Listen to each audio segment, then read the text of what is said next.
There are over 195 different species of creatures in ARK, almost all of which can be tamed and ridden. In this video I'll be covering 50 important basic and advanced taming tips and tricks every ARK player needs to know. All clips are recorded on ARK Survival Ascended unless stated otherwise, and most will also be viable in ARK Survival Evolved. So without further ado, let's get straight into it. There are two primary methods of taming creatures, through either typical knockout methods, knocking out the creature through the use of tranquilizing weaponry, or with anything that deals torpor to the target. Once knocked out, the creature's food stat and torpor stat begins to slowly deplete, and depending on the species of the creature, transfer any food it likes to eat inside its inventory. Once its food stat drops enough, it will eat one piece of taming food. You'll also see them perform an eating animation whenever this occurs. The taming progress will then go up, and taming effectiveness will slightly drop. How much it drops depends on the quality of food that you feed it. This will make more sense later on in the video. You'll most likely only be using common berries and meats to tame in the early game. One thing to note is that you cannot force feed the food to the creature yourself. It will not gain any taming progress if you do so. You'll waste food and the taming process will just take longer. The creature has to eat the food itself. If the creature ever runs out of food after feeding it, the taming effectiveness will massively drop and the creature won't tame up due to not having any food to eat, and you will lose all the bonus levels. So it's always a good idea to have a decent amount of the creature's taming food at the ready before you knock it out. The second taming method is passive taming. This usually consists of dragging the creature's preferred taming food onto your final hotbar slot, maybe even having to spray yourself down with that fresh new fragrance of bug repellent, or equipping ghillie armor to stay under the radar. Walking up to it and pressing the action key, which is usually E on PC, Y on Xbox, or triangle on PlayStation. There are also more complicated methods of knockout and passive taming, for example smashing certain creatures in the face with a cannonball to KO, or the most terrifying passive feeding method of all, where you may have to drag a carcass into the giant jaws of a highly aggressive dinosaur. However, those are much more complicated methods, so let's begin with beginner friendly tips and tricks first. The first tip I wanted to give is preparation. The best way to prepare yourself for taming any creature you don't know anything about is by using the Dododex. It literally tells you everything you need to know about any creature in the game, how to tame, what it eats, best weapon to use when knocking it out, etc, etc. You can use the website dododex.com, or it can be installed as an app on your phone for the ultimate portable survival kit. Type in the name of the creature you are taming, or the one you want to tame in the search bar. You can type in the level of the creature and taming speed, where you'll then be able to see a list of all the food that you can tame it with, which is best and how much you need to tame it. This is just a small glimpse of what Dododex can do, and it can be an absolute lifesaver, especially for newer players. Bolas is something I wanted to bring up before anything else in the video. This is probably the most important item for gaining yourself some early game tames. Unlocked at Survivor level 9, requiring some stone, fiber, thatch and hide to craft. It is always a good idea to keep a good stash of bolas on you at all times. When equipped, the crosshair will show as green if the creature can be bolaed. If the crosshair is red, the creature cannot be bolaed. Sadly, the crosshair aid is not a feature in ASE, but the main rule to remember is that it can be used on all small creatures, anything around the size of a Daeodon or below. Once hitting your target with the bola, it will temporarily be immobilized for 30 seconds, which will usually give you enough time to knock it out.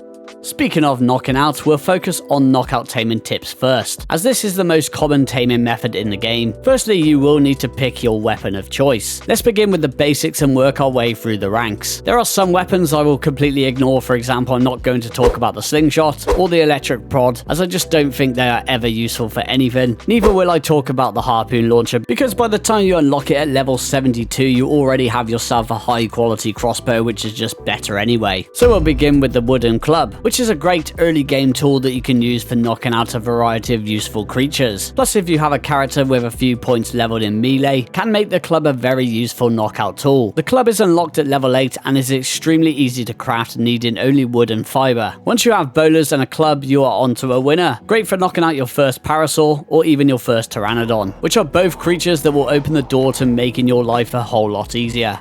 The wooden bow is the next weapon of choice, unlocked at level 10, also only requiring wood and fiber to craft. The bow is probably your best friend when it comes to knocking out the more aggressive and neutral early game creatures. A great weapon for early game hunting when equipping stone arrows, and for taming once you reach level 21, where you can unlock Tranq arrows for ammo.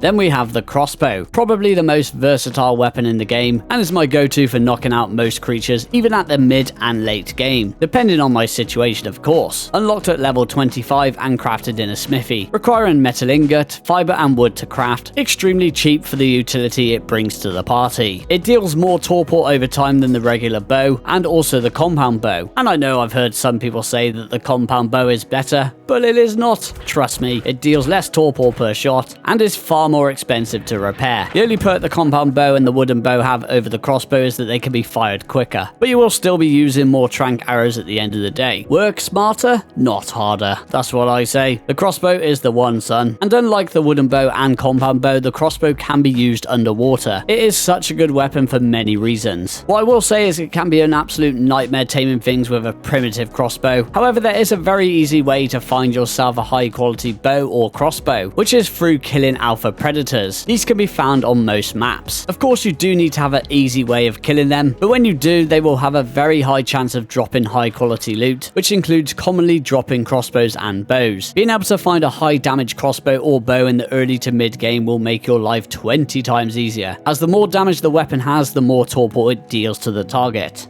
The Longneck Rifle is also a great weapon of choice for KOing creatures. It deals less damage than the crossbow when equipped with Tranq ammo, however deals more torpor to the target, so it is a better option to use for knocking out creatures with low health but high torpor. Unlocked at level 35, crafted in a smithy, requiring hide, wood and metal ingot to craft. It can be equipped with two different types of ammo, the regular Tranq dart, unlocked at level 62 and crafted in a smithy, needing narcotics, simple rifle ammo and metal ingot to craft. The second type of ammo is only available at the endgame, as it's unlocked at a whopping level 96. This is the shocking Tranq dart, crafted inside a fabricator, requiring biotoxin, metal ingot and tranquilizer darts to craft. It is the most powerful knockout ammo in the game. The Longneck Rifle sadly cannot be used underwater.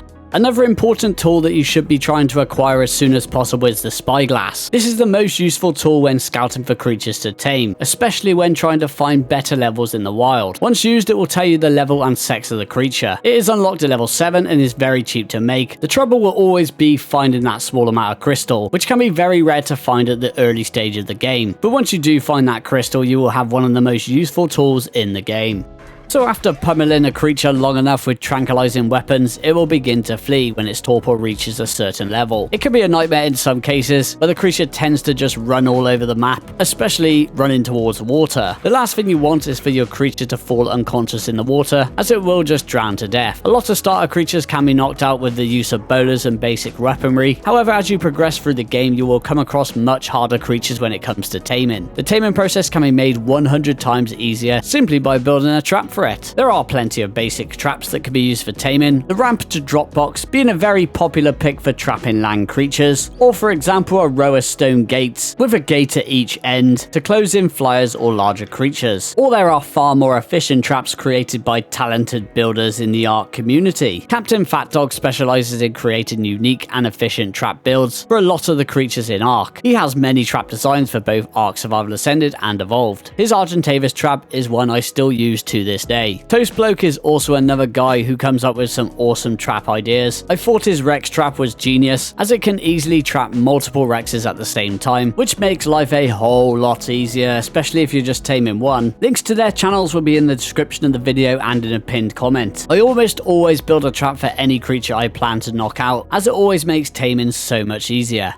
Sometimes maybe a trap isn't an option, or you just don't want to make one. You can always ride a smaller agile creature where you can wield your weapons when mounted to trank out certain creatures. It's more of a situational thing for me. I might use this strategy when I want to quickly knock out something like a Rex, as nothing really attacks them in the wild when unconscious. If near water, shoot it to bait it further away, and you can almost always avoid it falling unconscious in the water when it is torpor fleeing, simply by pausing your shots, running in front of it if possible. As the creature is fleeing from you, it will usually turn around in the opposite direction. I would highly recommend against this if you are pretty new to the game. It's generally safer to trap almost every creature if you care about taming it at the best taming effectiveness. Plus, it's always a much easier and safer option. If I for some reason don't make a trap to tame something, it's because I'm being lazy, which, don't get me wrong, usually works, but it's nowhere near as efficient as trapping it to tame it, that's for sure. But this rule will work for all creatures if you somehow didn't build a trap and are trying to tame a creature that is torpor fleeing all over the place.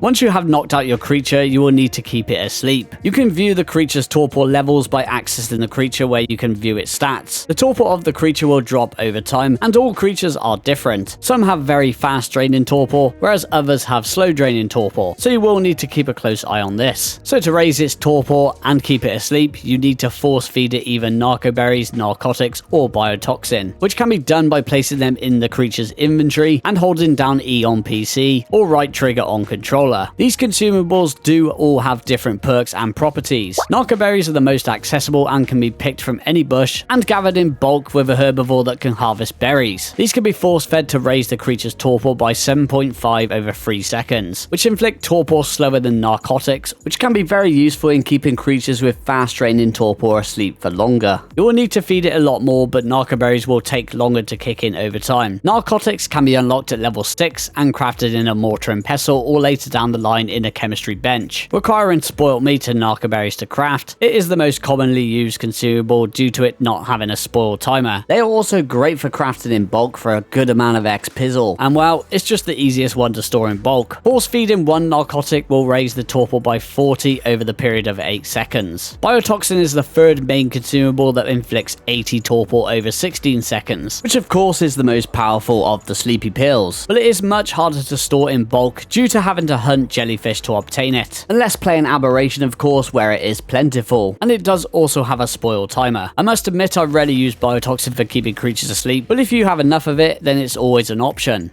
The most efficient way to use Narcotics, Narcoberries, or Biotoxin, especially when taming creatures with fast draining torpor. The first creature that you may come across in the early game that has a relatively fast draining torpor is probably the Pteranodon. So for example, its torpor drains pretty quickly, but not at a ridiculous rate like other creatures in the game. There's no point sitting around and watching the torpor go down, feeding it one berry or narcotic every so often. I like to keep an eye on it, wait for the torpor to drop to the point where it is almost waking up, calculate how many you need to feed it to raise its torpor to full. I always think in multiples of 10 to make it easier. So one Narcoberry equals 7.5 torpor, times that by 10 is 75 torpor, times that by 100 is 750 torpor. And of course you can check the creature's max torpor by just looking at the torpor stat. So for example, I have a knocked out Pteranodon here with a max torpor of 1192, and its torpor has dropped enough right to the point where it's about to wake up. I have 150 berries on me, which equals a little more than 1100 torpor over time. So force feed the stacks to the Pteranodon. This way you will have all the time in the world for those narcs to slowly kick in to reach full torpor, and the extra time it takes to go back down again before you have to feed it some more. If you just keep force feeding it when the creature is full on torpor, you're just wasting resources. Using Narcoberries and Narcotics in this way will give you plenty of time to go out and find some meat and berries for the creature, or just do something else while you're waiting for your creature to tame up. As you can see in this clip, I had plenty of time to kill a load of creatures for prime meat, feed a load to the Pteranodon, and its torpor is still rising from when I fed it the 150 Narcoberries from 5 minutes ago.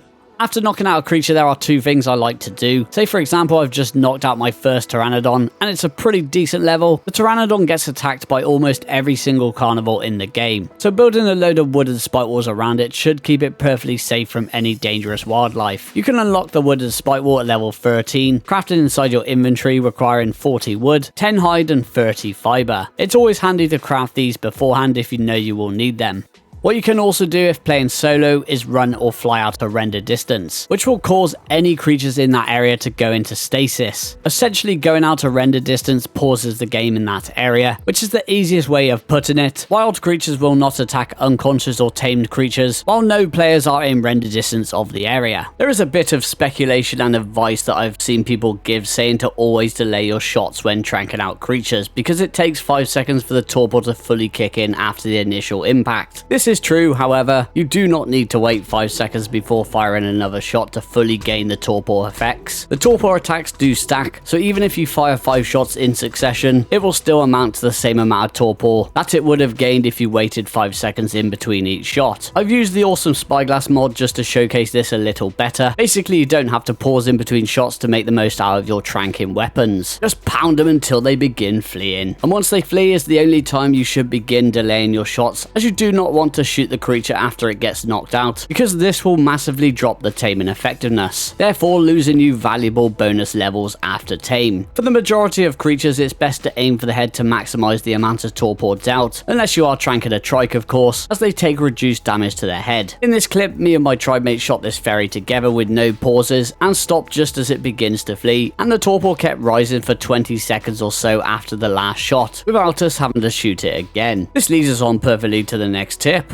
And if you're anything like me and rarely play with mods, you can have a better understanding of a creature's torpor levels when you craft yourself a Magnifying Glass, a very useful tool. This can be unlocked at level 25 and crafted inside your own inventory, requiring wood, hide, fiber, crystal, obsidian and metal ingot to craft. There are countless times I have used the Magnifying Glass when knockout taming, so I highly recommend using it. It does however only have the range of around 1 foundation. It's not cheaty like the awesome Spyglass, so you will be needing to get close and personal with it. When using the Magnifying Glass, it will show a creature's health and torpor levels, so it can be good if you're trying to find high level creatures in the wild with high health. So for example, if taming an aggressive creature, you're only really going to be using it when the creature is fleeing, so it shouldn't attack you when in this state. You can see the torpor slowly rising, and when it stops you can proceed to hit it with another Tranq. Rinse and repeat until it is knocked out. So let's say you do accidentally hit your creature, or it gets attacked while knocked out. Sometimes you might not care about bonus levels, but if this is a creature you're aiming to breed for the strongest stats, you'll definitely be wanting all those bonus levels. There are a few things you can do to fix this. You could stop feeding it, wait for it to wake up, and re-knock it out again. This way it will have already lost a good chunk of its food, and once knocked out again it will begin chowing down non-stop on any food you feed it, beginning the tame at maximum taming efficiency. Or if playing Ark Survival Ascended, and you own some Archelons, and have a good supply of Archelon Algae, a resource I'll go into more detail on in just a second. With this you can craft the consumable Algae Sushi. Crafted inside a cooking pot or industrial cooker, this can be force fed to any knocked out creature that has lost any taming effectiveness, and will replenish the taming effectiveness by roughly just over 10%, which is massive. It can be fed to any creature every 5 minutes, so if you have an abundance of this, you can use this to get maximum taming effectiveness on almost any creature in the game, even if feeding it basic food like berries or meat. It's a proper game changer. Herbivores sadly don't have an alternate preferred taming food in between regular berries and kibble. You can use crops for a slightly better taming effectiveness, but if you have crops then you should probably be using kibble anyway. However, the Archelon was added to Ark Survival Ascended. Joining the official roster of creatures, they have a very unique ability if you can tame a few up. The Archelon can produce its own algae on its shell over time, and it can be scraped off every 2 hours if on land, and after 1 hour if swimming in the water. The algae acts as a raw prime meat alternative to herbivores, giving twice the effectiveness of crops, so it can be very useful if you do not have access to kibble. The Taming Tracker is a must when taming creatures. It is available in both Ark Survival Evolved and just got better with Ascended. In ASC, when you have any tames in progress, go into your inventory, click on the Taming Tracker at the top of the screen. This shows you a list of any creatures you are taming. Click on the creature you want to track. It will tell you the taming effectiveness, which is at 100% here, as we haven't fed it yet, nor has it been attacked by anything. It also shows the taming progress, the health, the torpor, and the food of the creature. And when you exit the tracker, you'll have an icon on screen to show the location of the creature that you can hover over to see all the info you need to. In ASA, it is a similar process. Go into your inventory, tracking tab, navigate to the scroll down menu on the left, select Tames in Progress, and that is where you will see all the juicy info that you need to know. Then click the icon Select Add to POI to track the creature on screen. This is a great tool to also track any tamed creatures, tribe mates, etc., a massive improvement over ASE. Starve taming can be a very useful strategy when taming knockout creatures. Essentially, this means letting the creature's food drop for a while before feeding it anything at all. I typically only really use this method when taming carnivores on raw prime meat or raw mutton, as when not having access to kibble, you really want to try and tame them fully on raw prime meat, which spoils ridiculously quickly. It is the better and most accessible option for taming any carnivores before you are able to make kibble for better taming effectiveness. Starve taming is the way forward, as you can go out on a killing spree to gather as much as possible in one go without gathering prime meat over and over again, which is what you'd have to do if you fed it right away. When it has lost a good chunk of its food, you could stick all the raw prime meat inside it and it will eat it all in one go. Always be sure to stick a cheeky stack or two of regular meat in there too, just in case you need more prime meat. You can transfer this quickly by navigating to the search bar in your inventory and type raw to bring up all the meat and clicking the transfer all option, which will transfer only meat and nothing else from your inventory. There's pretty much no disadvantage in not feeding a creature right away. While on the subject of prime meat, it does spoil in just over 4 minutes in the player's inventory, however will take just over 18 minutes to spoil when inside a creature's inventory, so keep that in mind when harvesting it by hand, and if you do have access to it, it can be doubled with the use of preserving salts. Prime meat can be harvested from a number of large creatures throughout the island, and also harvested from a variety of smaller creatures too, the Dimetrodon and Hyenodon being perfect examples. Alpha predator carcasses can be harvested for raw prime meat in bulk. However, the best method of finding raw prime meat easily in ARK Survival Ascended is through killing wild babies and harvesting the body. They can be found everywhere across the map. In ARK Survival Evolved, the only wild babies that exist are the poor penguins, but you will most likely have to kill the larger creatures to obtain your raw prime meat there. Another great method to preserve your meats on the go, if playing Scorched Earth or you have access to one, is by taming a vulture. Whistle your vulture on neutral or attack and it will harvest the creature's carcass for you. The vulture gives meat a massive 15 times spoil timer.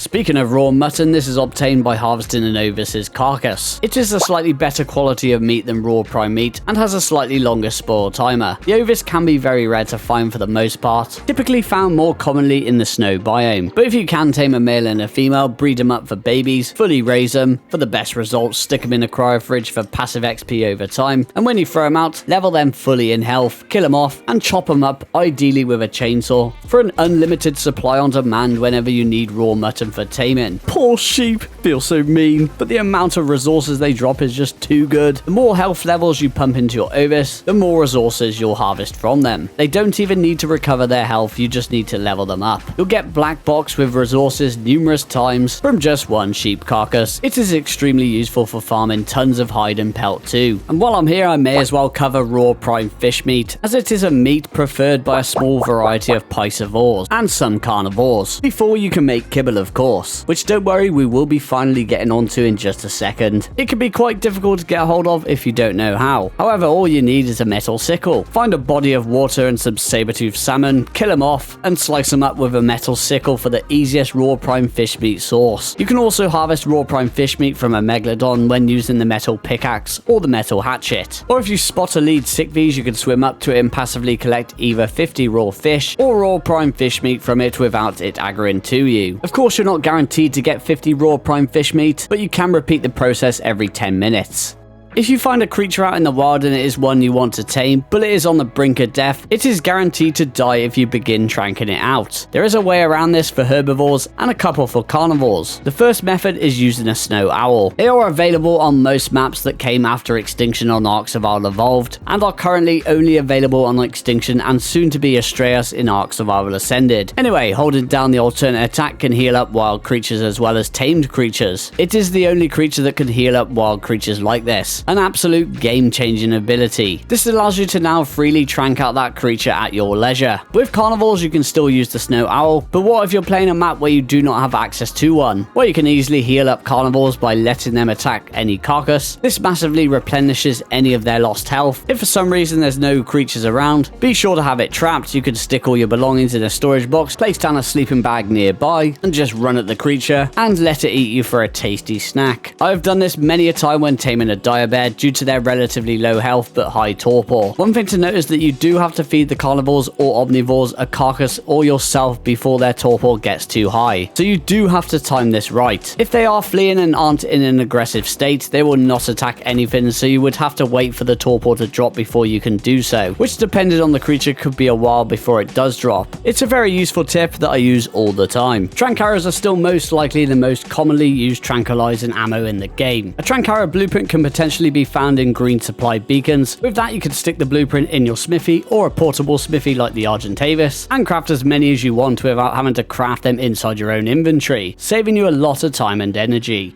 And we finally move on to Kibble. It is by far the most efficient way to tame almost any creature in the game. It comes in 6 different qualities: basic, simple, regular, superior, exceptional, and extraordinary. All require different sizes of eggs to make and are preferred by different creatures. So let's say you're taming a creature that prefers the middle of the pack regular kibble. Then you can also tame that creature with any other kibble above that quality too, at the same efficiency. What you cannot do is tame that creature with a lower tier of kibble, as it will tank its effectiveness to the point where it's worse than taming it on regular berries or meat. This tier system also works the same way when imprinting babies that require kibble for care. This subject would take too long to explain here, however my friend Krabbytron has a great guide if you do want to check that one out. There is literally no better kibble guide on the internet. Link will be in the description of the video and in a pinned comment. I find that when I get to a certain point in the game, I like to just set up a kibble farm for extraordinary kibble, which is the highest tier and means you can tame everything with it. Of course, it is nice to keep all types of kibble, but for the most part I tend to use extraordinary kibble for taming most creatures that prefer superior kibble or above. So here's what you need for your farm. Have yourself a capable berry harvester to harvest berries and seeds whenever you need them. Have yourself a dung beetle for a steady supply of fertilizer. Build yourself a greenhouse, irrigate it with running water. You'd have to use an intake, pipes and taps to irrigate it in ASE. However, in ASA it's all pipeless. All you need is an intake. No pipes, no taps, none of that malarkey. Or if you're too far away from the intake and water source, water tanks can be used to create a pipeline. Place down many large crop plots. These are by far the best as you can stack them on top of one another to save room. Place crop seeds inside, or any berry seeds if you do want to produce those too, and then chuck in your fertilizer. Wait for it all to grow and you have yourself a beautiful greenhouse. Tame yourself a giant queen bee for honey. Place down beehive next to your greenhouse. Chuck in some rare flowers to keep it alive. Tame up one male Yutyrannus and a bunch of females. The UT is the best and most common option on most maps, and it doesn't matter what level they are. The more females you can tame, the more special quality of eggs they'll produce. You can make them too, and you can also use fertilized eggs in the kibble recipe as well as non-fertilized eggs. And of course the UTs in this clip are very low level, so you won't be losing any sleep after using these fertilized eggs for kibble. Line them up in your base, stick down an oviraptor next to them, weigh him down with some stone or stick him in a cage and enable wandering. This will boost the production of UT eggs. In Ark Survival Ascended, oviraptors now have the option to collect fertilized and non-fertilized eggs within a radius around your base, which it will do well above its weight capacity. Its ability will pick up eggs through walls, and there you go, that's pretty much all the ingredients you need to set up a well-oiled machine of an extraordinary kibble farm.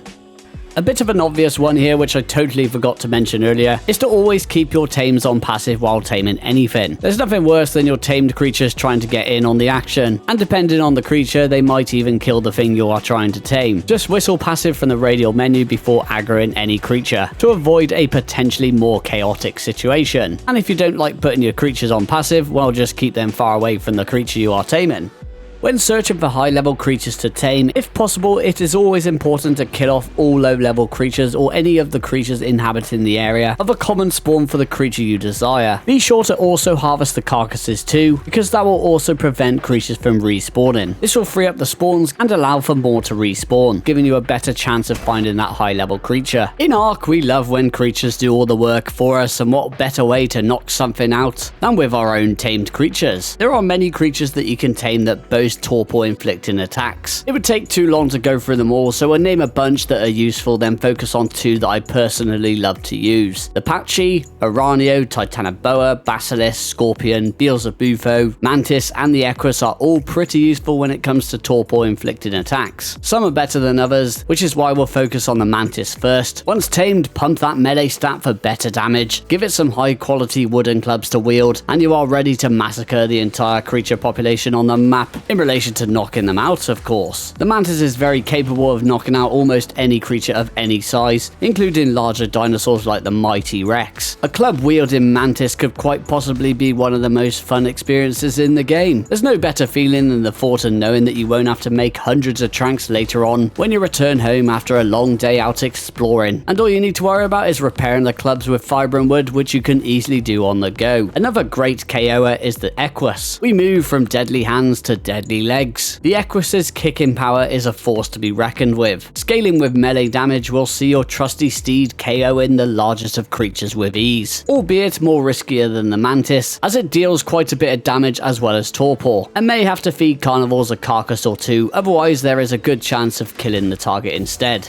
Rare flowers can be very useful for taming any creatures that passive flee in the wild but require to be knocked out. When consuming a rare flower, it makes most nearby creatures aggressive to you, for the duration of 10 seconds, and you can consume more to stack the effect. Taming creatures like the Tapajara is a perfect example, as it will flee as soon as you get close. However, after chowing down some rare flowers, it will attack you until the effect wears off, giving you enough time to bait it into a trap and trank it out without having to worry about it flying off. I would definitely recommend killing off any any nearby creatures before using rare flowers, as you don't want to bite off more than you can chew, if you know what I mean. One thing to note is that rare flowers do not work on the Quetzal. While on the subject of luring and baiting creatures, honey is also a resource that has many different uses. A very versatile ingredient, it can also be used to lure creatures. This can be done when dragging honey onto your hotbar and using it straight from the hotbar. Throw it down in front of the creature you want to tame, and it will begin to walk in the direction of the honey. Throw down more honey, rinse and repeat until you have it where you want it. Also, if you are worried about the honey spoiling so quickly, craft yourself some fishing rods, which can be done in your own inventory. Dragging the honey onto the rod will give it an unlimited spoil timer, and just remove it from the rod whenever you're ready to use it. Plus, unlike the rare flower, this honey bait strategy can be used on the Quetzal, as you can bait it down to land, maybe even chain bowler in it with a ballista turret for an easy knockout, or give you enough time to build a trap around it. I did, however, have to use 20 or so pieces of honey to get this one where I wanted it. Lovely jubbly.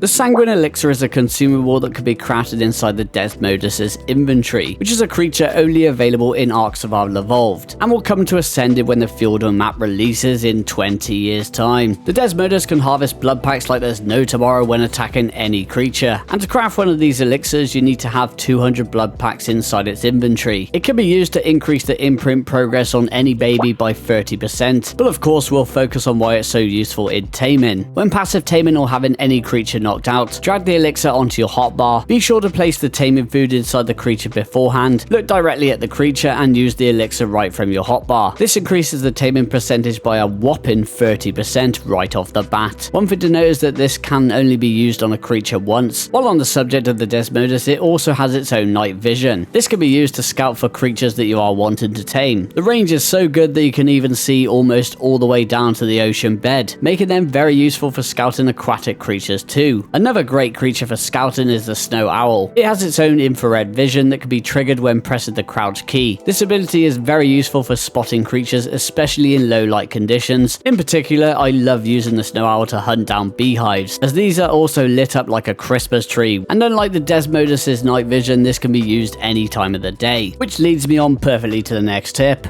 I've been talking about honey so much, it wouldn't be right if I didn't showcase some tips for taming a giant queen bee. I always recommend wearing ghillie armor. It's not essential, but it is best to wear it, which will reduce the aggro radius of aggressive wildlife in general. Second item you'll need is bug repellent, and the final item is taming food. Depending on your rates, rare flour is good enough, but if playing on 1x rates, I definitely want to be using simple kibble, which of course you will need to place in your final hotbar slot. Firstly, you will need to find a beehive. The most common place is the redwoods, located on the side of the giant redwood trees. In ARK Survival Ascended, you can also find random bees roaming around the world, which of course is not a feature on ARK Survival Evolved, so I'll show off how I like to tame one when encountering a beehive. Not all hives will house a queen bee inside, but you can check this by attacking it, and if no bees come out, then it means there's no queen bee either. There are a few ways to do this, but I like to use the diabear due to its passive where the rider is immune to being dismounted by the bees. When using the diabear, you will most likely need to build a ramp up to the beehive. You can either attack the hive with its primary attack to destroy it and go from there, but what I like to do is use the alternate attack first to gather 15 honey from the hive, chuck it on my hotbar, then use the diabear's primary attack to almost break the hive. Retreat from the hive and stand far back out of aggro from the worker bees. Shoot the hive to the point where it's about to break. Using its honey against it, throw down a few pieces of honey on the ground right below the hive, move out of the aggro range of the worker bees once again, and finish off the hive to fully break it. The giant bee should head straight down for the honey on the ground. This is when you should consume your bug repellent. Run up to it and spam the feed button. And if all goes to plan, you should be able to tame it. Bit of an annoying creature to tame really, but of course you don't need to do it this way. This is just the way that works best for me, and I know a lot of people have trouble taming these things. You usually have to wait around for it to de-aggro and stop pooping out bees to be able to feed it, but I've definitely tamed one before while it was doing this, and I still managed to tame it just from hopelessly spamming the feed button.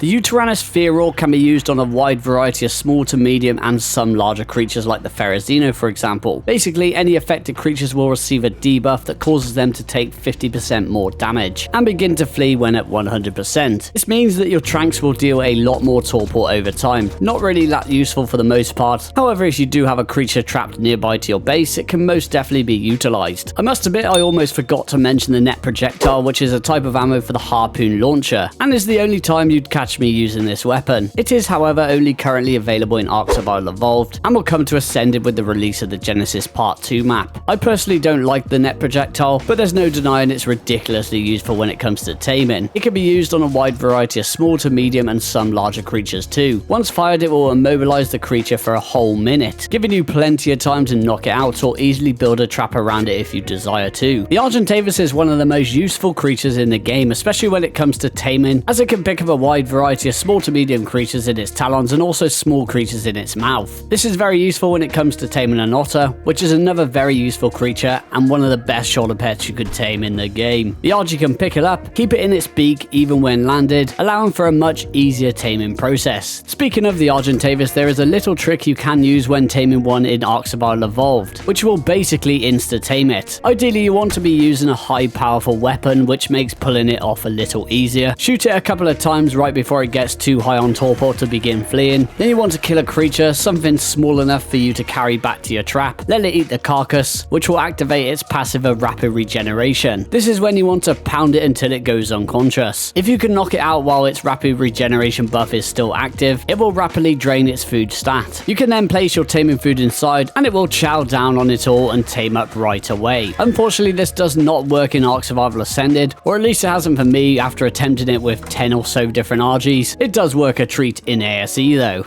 When searching for a high-level rock drake egg in ARK Survival Ascended on the Aberration map, you can come to around this location on the map, and just to give you a good idea of the area, you want to be next to this giant dinosaur bone remains and the base of this giant tower. And if you head towards the east into the lit-up nesting area, there is this one nest that you can find a fertilized egg inside. If the egg is a low level, you can eat the egg, glide back far enough away out of render distance of the nest. When you return, this nest will always respawn a new egg, so you can pretty much farm unlimited amounts of rock drake eggs using this strategy. Of course, it's a lot easier said than done when in GCM, but this is the quickest way to showcase this. You can definitely run this strategy relatively safely once you get yourself a rock drake. Baby wyverns will only consume wyvern milk as food, but if you don't need any for imprints, you can raise a baby wyvern without ever feeding it at all, simply by healing them up with a Daeodon or a snow owl every so often. Their health drains very slowly over time, unlike other babies in the game, so this can be very useful if you don't want to deal with the hassle of gathering wyvern milk every few hours.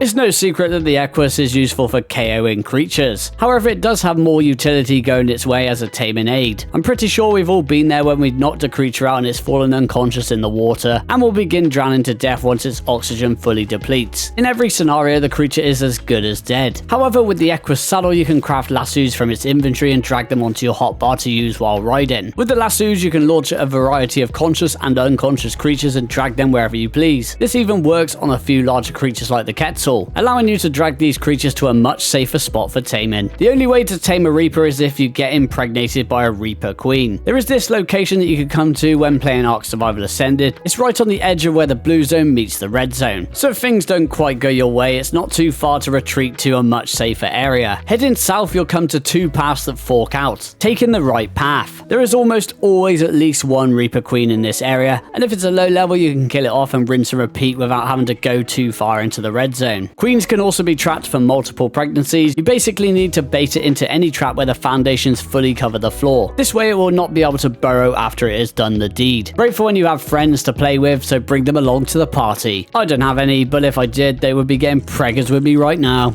The Shadowmane is a favoured battle mount by many. Taming them can be a bit of a pain in the bum, so I've got two of my favourite tips that I like to do when taming them. Firstly, you want to hunt down high weight fish, ideally the weight of 1.5 or above. The higher the weight, the better the taming efficiency. Capturing a fish and releasing it from a fish basket allows you to cryopod it, meaning you won't have to worry about carrying a bunch of filled fish baskets around with you all the time. You can store the fish in your cryofridge for as long as you want. Once you have enough fish tamed, take them all with you in cryopods, have a load of empty fish baskets with you. To trap your Shadowmane, you want to build a 2x2 stone box with 2 walls high, leaving one side open with the last 4 walls on your hotbar. Bait the Shadowmane in, net gun it to immobilize it, place down the last 4 walls behind it, fly out a render to de-aggro it, and boom, place down the fish baskets in the water, throw out your fish, recapture them, and it's as simple as that. You can feed the Shadowmane right through the wall, and it will not aggro to you at all. The Shadowmane is a creature only available in ARK Survival Evolved, and will come to Ascended with the Genesis Part 2 map release.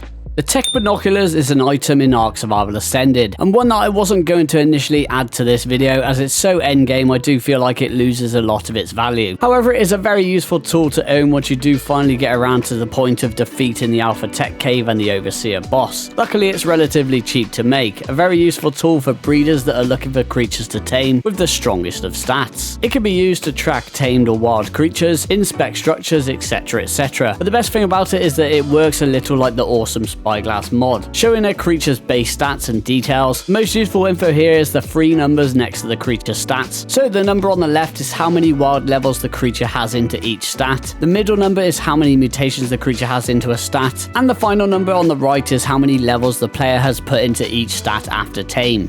This is a place known as the Beach Party. It is found on the island map in both ARK Survival Ascended and Evolved. You'll find this beastly spot far west side of the map, just before the sandy beaches meet the snow beaches. It is honestly the best taming location on the entire map, and one of my favourite hotspots in the entire game. Here you will find Rexes, Argentavis, Ankies, Dododex, Carnos, Stegos, Allosaurus, Raptors, Alpha Predators, Scorpions, Sabertooths, all commonly spawning here in this location. This spot has it all. When starting out on a fresh playthrough, I have one mission: to build a raft with a small mobile base and to sail down the coast to this spot to tame the best creatures you possibly can in the early game. It is a very dangerous location, but you should be safe as houses when accompanied with a raft parked nearby to the beach. The Dinosuchus is probably one of the most versatile battle mounts and the strongest of boss fighters in ARK Survival Ascended right now. It's also very easy to tame. The problem is finding a high level. You'll be wanting to check in the swamp regions on the map, ideally if you have the option to transfer your character over to the center map, as this is where you will have the best luck in finding high levels, due to the center map having a much higher level of natural creature spawns in the wild. Just head straight for the swamp. It's by far the best map to find a bunch of high levels. This is the perfect evidence from the Dino Finder mods. They're all having a right party in the swamp, and there's plenty of high levels to be had. Speaking of, it is generally the best map to find high levels of anything: Rexes, Ferries, Filers, Gigas, Carkas, and so on. Also, I do have a little taming guide here for the Dinosuchus if you need to know how. Link will be in the description of the video. Sadly, this bad boy is only available as a mod in ARK Survival Evolved. Fjorda is one of my favourite maps in ARK Survival Evolved. Wild creature levels are great. It's also a great map to play. And once you are prepared to brave the treacherous cold temperature of Jotunheim, you can teleport to the northwest, west, or southwest. It is the best location in general to find a lot of high level Pharazinos and Ovis. The Ovis here rarely get attacked in these free teleport zones, so they are great spots to find both species. 2 very useful creatures in the game: Pharazino for breeding for boss fights, and also the Ovis because, well, so we can breed them and send them straight to the slaughterhouse. Poor sheep, it's all they're good for. That is also going to be the end of the video. It's been a marathon to say the least. So if you did make it this far and enjoyed the video or found it helpful in any way, please don't forget to smash that like button, share around, comment, and subscribe for more ARK videos. There's plenty more and there's plenty more to come, and I'll catch you all in the next one. Take care, goodbye!